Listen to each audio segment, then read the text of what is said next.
Something else I wanted to ask as well, because when we think about being outside in nature, and especially with forest schooling, I can understand from practitioners' perspectives when they spend a lot of time indoors and then suddenly they're confronted with ideas like, oh, we're going to all climb a tree, or we're all going to build a fire, we're all going to do these things that have inherent risk. And I can appreciate that might make practitioners nervous, but what would your advice be if settings are looking to maybe embrace a more forest school curriculum or embrace a nature pedagogy, but they're a bit nervous about it being a bit risky? Yeah. Lots of approaches.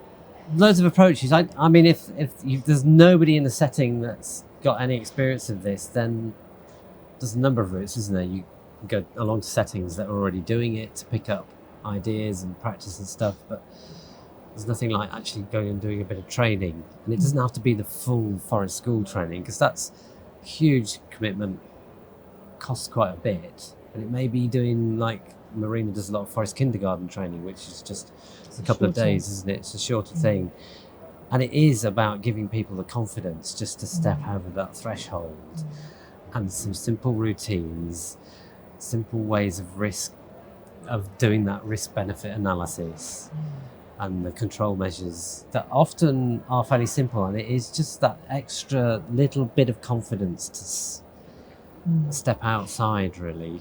I was thinking of Juliet Robertson, who's a colleague of ours, often would say, well, you can start, if you think about fire, you could start with a candle, and feeling the heat, and oh, look at that. And so, you might have an experience of the heat, and then you might start with a shell with a little bit of cotton. It is very safe. And you play with that for a while. There's no hurry to move on to now I'm going to make fires and do, you move at the speed that you feel confident with, putting in that risk benefit as you go. And what you'll find is that the children are fully aware of these risks, because why wouldn't they? It's hot, it's sharp, it's, and you're there to intervene, to take appropriate action if perhaps one child decides to take a saw and throw it around, So it's, that's the scary, that's what you think. And of course that doesn't happen. The Forest School has come out of, it's fairly recent, on the shoulders of years and thousands of years. We've lived with it. I mean, it's in our genetics. We just have to rediscover it in some way. But I think of the play work, in London, and how all over the country 50, 60 years ago. You think of those adventure playgrounds that were where it was just like you'd look from the outside. This is feral. But it's coming back. Yeah, and that is all coming back now. It's coming back. back. It's interesting how it went in the 80s.